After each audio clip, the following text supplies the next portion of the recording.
Tesla. Holy smokers, this ain't no dang jokers. Some people say as the stock goes lower, my hair gets crazier. And you know what?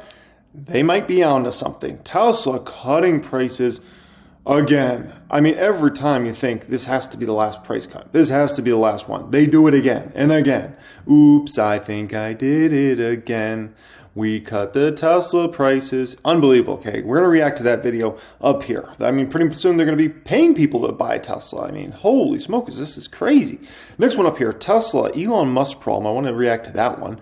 Then I want to go ahead and react to this one of this gentleman buying Meta and Tesla, hear what his justification is.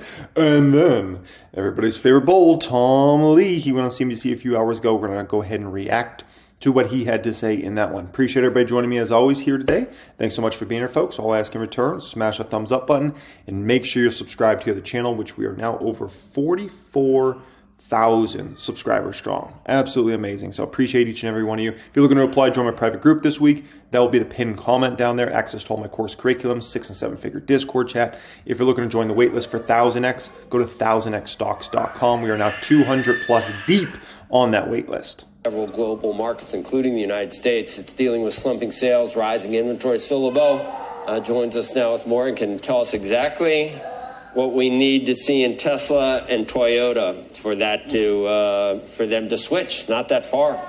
Market cap. No, they're very close, Joe. And you know, when we'll show you a 2-year chart at the end of this report of Tesla and what's happened. Take a look at the decline since last July. A little teaser there if you want to see how much this has dropped. The news over the weekend, starting on Friday here in the U.S., and then we saw it confirmed in other markets worldwide, they're cutting the price of the Model Y, S, and X by another $2,000. And look at what they're going to be doing with the price of full self-driving here in the U.S., dropping it down to $8,000 from $12,000. Tomorrow, that's when we get the numbers from Tesla regarding... So this doesn't surprise me at all. Just to be quite frank, the FSD moved down. If you're moving down to $99 a month, it makes sense to bring down. And honestly, my personal opinion is over time, they're eventually going to take away the option to buy FSD. I think that's going to end up happening longer term. So I think most people will start to look at it and be like, I'd rather just pay $99 a month than pay for it outright, right? So that's my personal opinion on what will happen, but we'll see, where that goes longer term. $2,000 price cut on Model Y. I mean, I so wish I was in the market for a Tesla right now. I'm going to get the Cybertruck next year, but I'm like, I wish I needed an X or an S or something, but I don't. I already have an S and X, so unfortunately Tesla can't even sell to me right now. But man, I mean, the pricing is so incredibly attractive. It's ridiculous on these vehicles. In the Model Y, everybody makes such a big deal about, oh, this is hurting Tesla. Sure, it's hurting Tesla's margins and profitability in the short term. There's no doubt about that. But how do you compete with the Model Y? You can't. You can't compete with the freaking Model Y at this point in time. I would not want to be another automaker that sells any sort of SUV-related product, because whoever is going to go to buy an SUV over this next year is going to really strongly consider that Model Y. And so it's going to steal market share away from internal combustion engines. That's the bottom line with that. I think this... Because the thing is, Tesla can hold margins, right? Tesla can handle margins going down. Other auto manufacturers are not in as strong of a position as somebody like a Tesla. First quarter. And I hate to say it's almost like, well, we know it's going to be pretty poor relative to what Tesla has done in the past. So does anybody really need to see it? Yeah, they do need to see it. The estimate is for a profit of 49 cents this year. 143 on the stock. The important thing to remember, and Tesla stock's having an awful year. The important thing to remember, this stock would still have to go down another, we could call it 25 to 30% to get back to where it was pricing at the beginning of 2023. So just a little food for thought in regards to that. But if it comes in shy of that, that's not what's going to be driving the stock lower. By the way, we expect the first quarterly or first year-over-year decline in revenue in 4 years. Just over $25 billion is expected in revenue. The focus is going to be on the conference call and on the guidance. So gross margins in the first quarter, they're expected to come in down about 15.9%. But if it's lower than that, I've talked to a number of analysts who said, look, it could be down around 14.5%. that's not what's going to move the stock much lower. It's the guidance for the second quarter and for 2024 specifically. What does Elon Musk say about small car production plans? Is it? So I disagree with this. Guidance for Q2, no, I don't think that matters at all. What matters is really the back half of the year and any guidance in regards to that.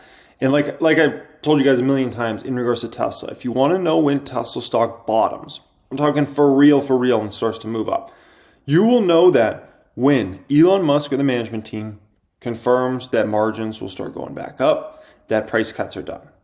Whenever that happens, if that happens, the stock will start moving very quickly. Does that happen on the conference call? We'll see. But I can tell you, if Elon Musk and the team basically said margins up back half of the year, the stock's taken off, regardless of any of the price cut stuff and the drama and blah, blah, blah. At the end of the day, they've got to confirm that. Completely, or is it simply taking a backseat to robo-taxi plans? In terms of deliveries, the small car does matter because the growth trajectory in terms of annual deliveries, that's what's been driving the stock. Really, over the last 6-7 years, people have been saying, well, look, they're going to grow annual deliveries by 50% every year. Nobody thinks that's possible anymore, at least not in the near term. The delivery estimate, by the way, for 2024, just under 1.9 million vehicles. They delivered 1.81 million last year. And as you take a look at shares of Tesla over the last 2 years, look at what I was talking about if you go back to July. It's a little bit hard to see here, but basically the stock has been cut in half. It's down to 143. I think it was up at about 290, 288, 290, something like that last July. And as you mentioned, guys, they are coming real close as the stock continues to fall and the market cap continues to fall, coming real close to falling back below Toyota in terms of the most valuable auto company. But the big focus tomorrow night is the conference call, guys. What does Elon say about the robo-taxi? And it has to be something more than... By the way, I will be live streaming that conference call in the earnings on Twitch. So if you follow me on my Twitch channel, you'll get to see that live. This is going to unlock the future. This is a quantum leap. This is where we need to go. I believe it's going to happen. I think people would like to see some benchmarks thrown out in terms of when, beyond the unveil, when do we actually see it, in his opinion, put into production, into service? Phil, am I misunderstanding this? To have a robo-taxi in the wild would require level 5, right? In terms of... Correct. And they are not there. They are not at level 5. human intervention. And they haven't been there. So the question is, do you think they're going to announce tech that they think they've somehow gotten there, or is this going to be a... That's a huge jump, Andrew. 3 year it's dream? It's a huge leap of faith to believe that they can say definitively 2027, I'm just throwing that out there, or 2028, we will have the driver completely out of the car. And if you are a Tesla owner, theoretically, you turn it into a robo-taxi. You would be part of the Tesla robo-taxi network. And when you're... Based on what I'm seeing now, I think it's happening a lot sooner than this 2027, 2028 talk. I'll just say that. Using it toodles off. It does what it needs to do. It gives people rides from point A to point B. No intervention at all. That's a huge, huge leap from where they are right now in terms of technology. I just am wondering, do we need to change the narrative now, Phil? It was, EVs are their time is not yet here unless it's Tesla, right? Because people are going to buy hybrids because it's just what they seem to like right now. Now I don't know. Now Tesla might not be qualitatively different than the rest of the. You still got the charging station problem and the mileage problem. They're still king of the hill in terms of the EV market, Joe. They are still king of the hill, and it's still not a panacea. An extremely valuable company in terms of the EV market. But are you saying the bloom is off the rose completely with EVs, and from here on out, let's just be looking at it? Let's look at their competitors' stock price here today. Let's see how Tesla's competitors are doing, right? Because, we can talk about Tesla all day, but how are their competitors doing here? So I think I have an EV. Yeah, there's my EV stock. So let's look at Tesla's competitors. We have NIO at $4 a share, Rivian's at $8 a share, Workhorse is at 16 cents a share, Lucid is at $2.38, and Nikola's at 62 cents a share. Interesting. Interesting to see Tesla's competitors there. Small little niche part of the auto industry. I was shocked that by 2050, even the Biden administration, the number's 12%. That's where we get by 2050 with total EVs. Well, you're talking about total number of vehicles on the road, Joe. That's what you're talking about. Remember, there's 280 million vehicles on the road. That's a lot. A car that is sold today likely is still on the road. Not all of them, but a good chunk of them are still on the road in 2040 to 2045. Right. They last sales then, I think. So they're 14% of total sales is all they were expecting by then. So it's crazy. And I'm not sure. I've not seen that statistic. 14% of annual sales will only be EVs. Well, right now, Joe, you're looking at 9%, 8 or 9%. Right. I mean, sometimes people just say such silly stuff. I'm like, I don't feel like I shouldn't even comment on it. Like, if you believe that, I don't have anything to say to you. Like, falling about 40% so far this year. The company cutting prices of its Model Y, Model X, and Model S vehicles. Tesla also slashing prices now in China and Germany. And according to the Wall Street Journal, the company may be losing some potential buyers, namely Democrats. Joining us now is Tim Higgins, Wall Street Journal business columnist. Tim, good morning to you. Let's go first at the politics of all this, and then let's talk about what we might hear from Elon Musk tomorrow when he does his earnings call later in the afternoon, which I think is the much-awaited moment where may find out where this is all headed. But you have a take, which is that you believe that Democrats may not be buying Teslas. I was going to say that may very well be true, but the other side of this is you oftentimes hear that Republicans aren't buying EVs. I don't know if you think if they're not buying EVs, that means they're not buying Teslas either. That's the dilemma here. That's probably the challenge that Elon Musk really has right now is that for years, Democrats have been the biggest kind of cohort of electric car buyers, and not surprisingly been the biggest cohort of buyers for Tesla. When we started to see last fall Elon's perhaps more controversial comments regarding immigration, regarding that infamous tweet that some saw as anti-Semitic, or at least amplifying that kind of vitriol, his kind of public battle against DEI, you started to see consumers, Democrats pulling back, which it could be very troublesome this year, in a very hot political year when EVs have been very much polarized. We've seen Republicans traditionally have been, for every 5 Democrats buying an EV, only 2 Republicans have been buying an EV here in the U.S. Tim, are you surprised that EV buying in the United States has become political? I mean, you can see a clear distinction between red states and blue states. In Europe, by the way, it is not like this. In parts of Asia, it is not like this. Yeah.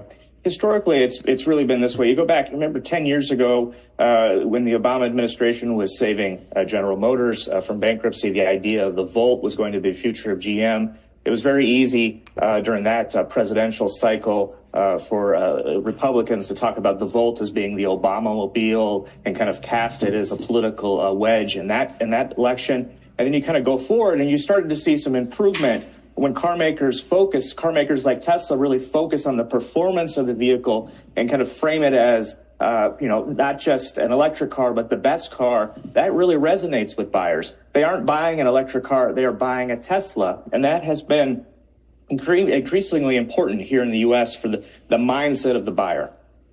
Tim, you've been following Elon Musk and Tesla. So, obviously I've never been in favor of Elon buying X, which, was called Twitter. I've never been in favor of Elon's kind of political comments and kind of where he takes things and kind of some of his sideways playing and whatnot.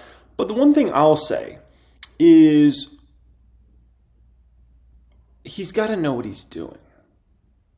You know what I mean? Like, I think a lot of us can't really, see it maybe, and maybe it frustrates us, and we're like, come on, man, just stay out of politics. Don't go there. Just be middleman, sell cars, and tear it up, man. Let everybody else talk politics, and let everybody else be politicians and say why this is bad and that's bad, right? But I think he knows what he's doing. I think he does. We'll see.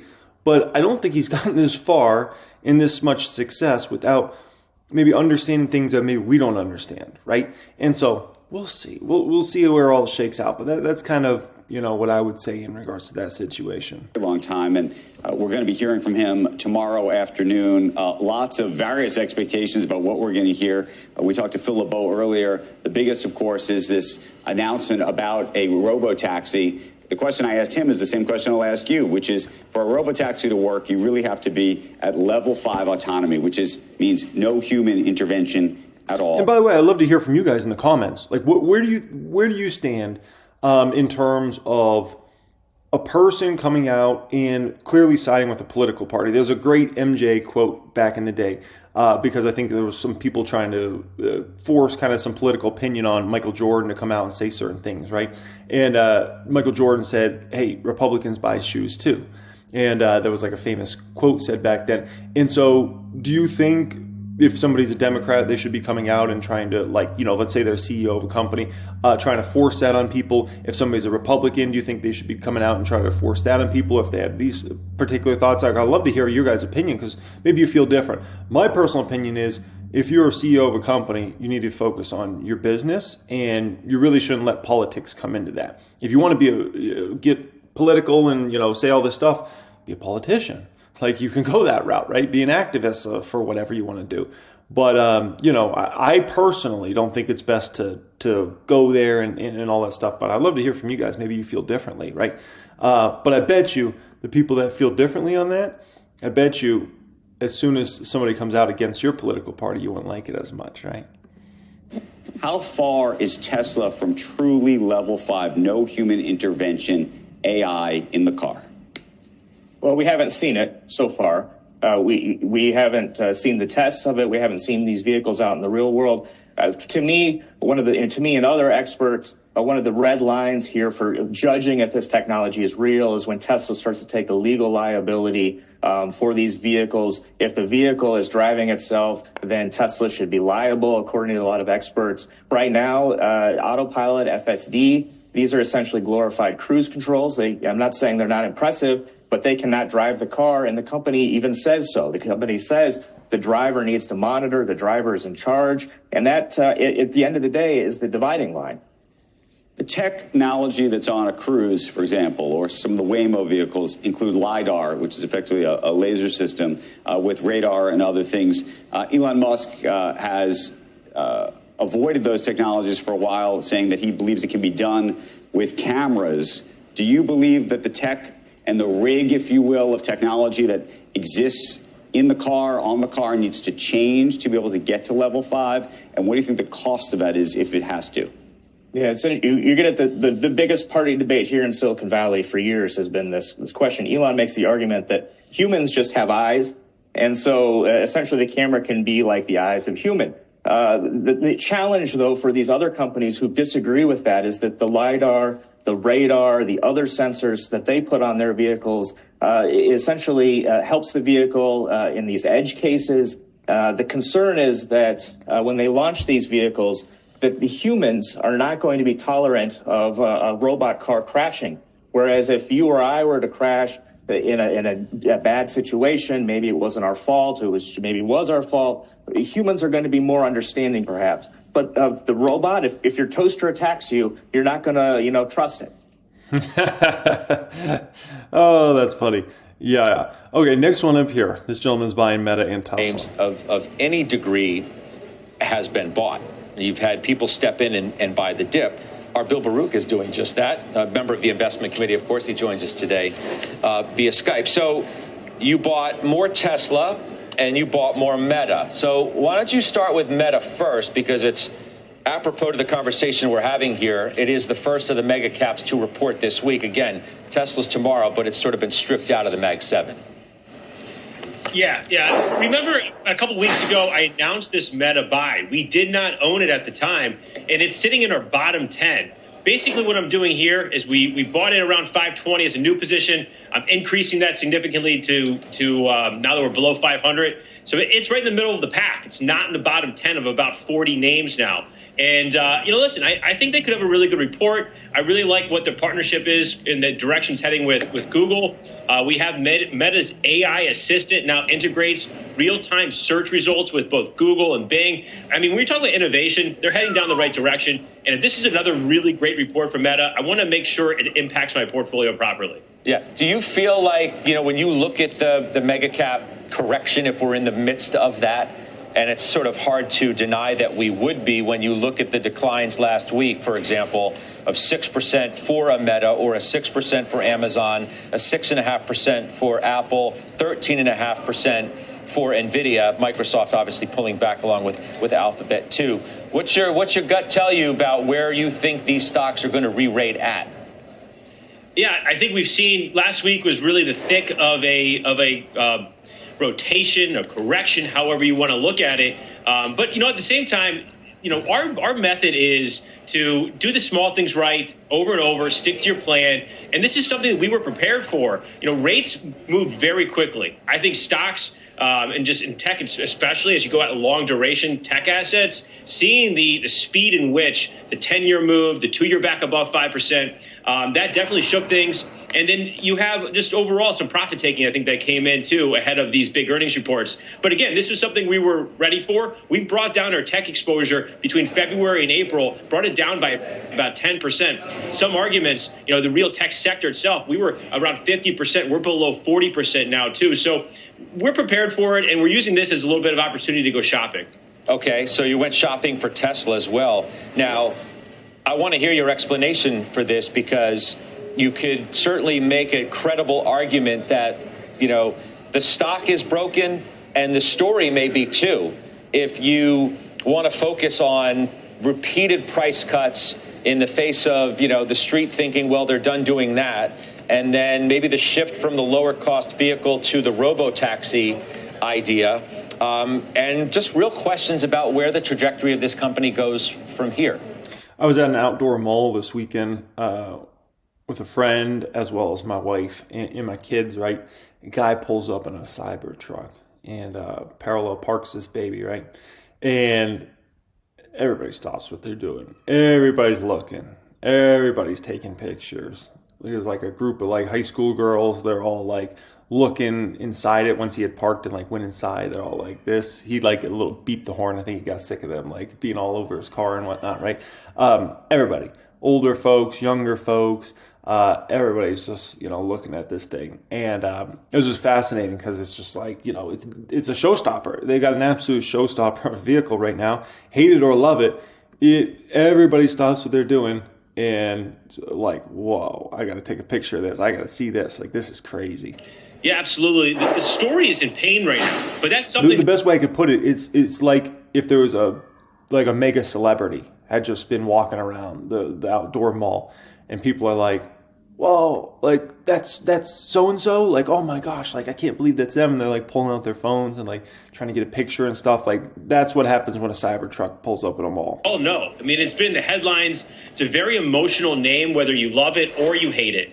That's and true. I think right here we're heading into this earnings report, and for a lot of tech names, it's not about what you did for me, it's about what you're going to do for me. So I think a lot of this bad news has been flushed out here. And yes, it's falling. And I don't like buying falling knives. I don't really, usually step in and make a statement here. So I do. I'm addicted to buying falling knife stocks. I absolutely freaking love it because that's where the biggest money's made. That's why. Increases the bet. Again, not all of them, but the truly great companies for the long term. Oh my gosh, man, it's magical. 10 of our holdings, and added about 25% to it.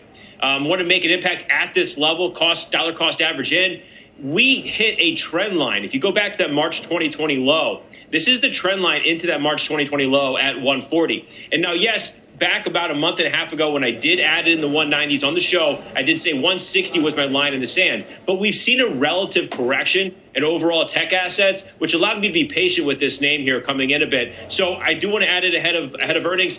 Listen, they may miss, but I think what they talk about in the future is really what's going to be driving this stock. Look at TSM, look at Netflix, look at ASML. Those were all not very bad reports. In fact, they were very solid quarters. Sure. But the reason why all of them turned lower was because of how they looked at the guidance and some of the moves they made. Yeah, but I mean, one of my problems with technical analysis is trend lines don't mean squat if the fundamentals of a story change. Absolutely. I'm not arguing with that. What I'm doing is taking a calculated position here. We own it. It's in the bottom 10. And if I own this name, I should be adding to it this 140. So I'm not sitting there saying, viewers, hey, load up on this. Well, it's in the bottom 10. I've increased the exposure with some cash we have by about 25%. So it's more of a significant position here. The fundamentals really are not looking good, but I think everything has been flushed out of this name.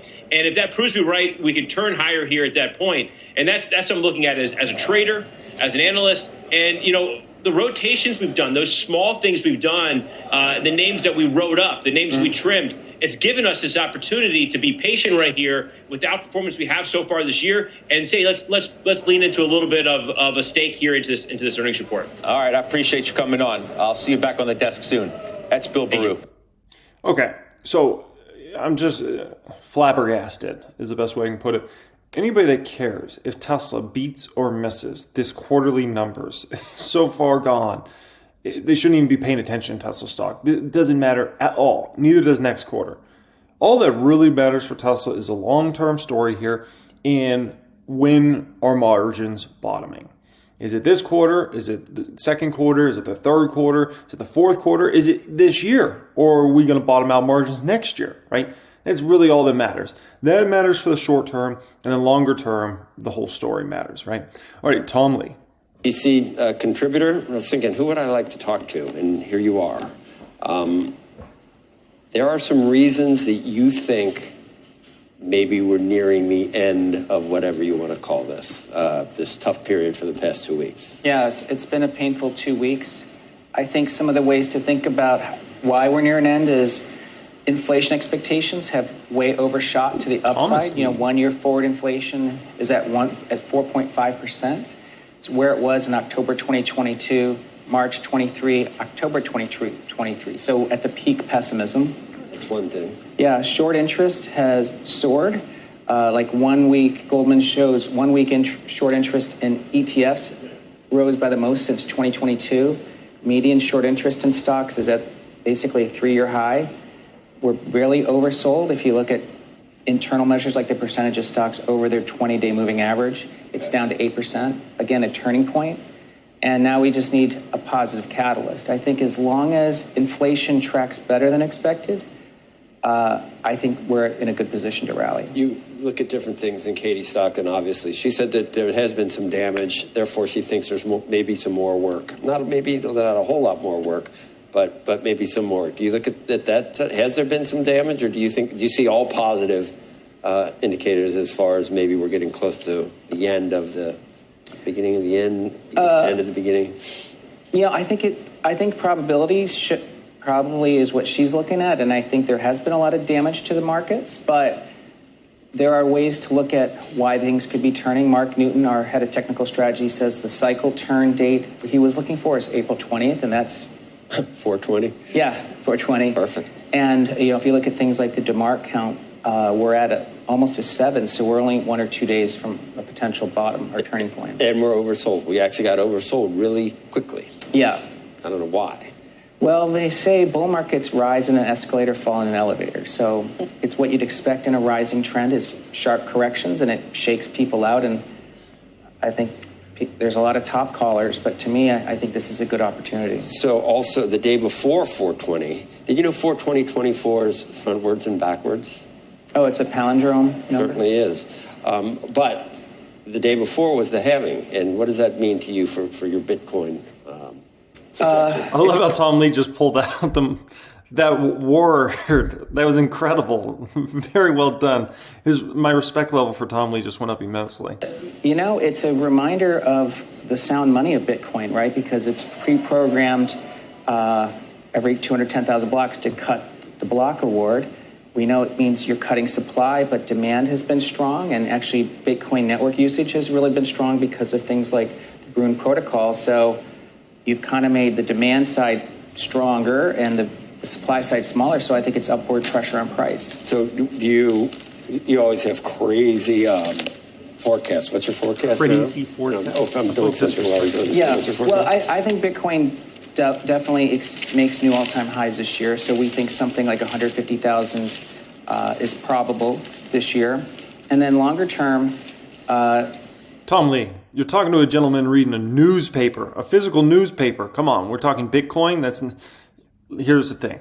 If you're dealing with somebody that's using a physical newspaper, don't talk to them about Bitcoin, okay? I don't think there's anything wrong with those targets. People have like 500,000 for Bitcoin or much higher. I was opening this for Andrew because first thing I read this morning was the dirty money flying under the billions. And I kept looking for the B word. And it's, Jesus, it's just not anywhere here. Not one thing about Bitcoin being used for the money laundering. So it can be done without Bitcoin, I guess. Yes. I think that money launderers have successfully used other currencies. Since the beginning of time. Many years. We always point that out, and right? Commodities, collectibles. I think it is good. I mean, ransomware is always Bitcoin. And that is the nastiest kind of I think, extortion. So, I mean, there can be some uses. But you can use cash, right? And use cash. Did you see that? You saw I that. did see Did the you think about me? I thought about you. Okay, so bottom line here is, Tom Lee's biggest call for this year has been small caps, right? And he's made that famous 50, 60% call on small caps going up this year, right? Small caps have gone down so far this year. So we've gotten almost the opposite of that situation, right? So I still hope he's right about that. That'd be a phenomenal thing because I own several small caps and those babies have just been dead and forgotten. And if we could ever get some momentum, it's been so hard for those stocks to really get rolling until people are confident the Fed's done raising rates and until they're confident inflation's done. And it seems like until we get that confirmation, those stocks just are having trouble bottoming. And it's very similar to the great financial crisis in the sense of the market didn't bottom until it was confident that the economy was going to bottom and that things were going to get better, right? And so the market bottomed a little ahead of that, but once it got confident and started getting confident around March of 2009, it started getting confident that, okay, the economy is going to bottom soon. We're going to head up from here.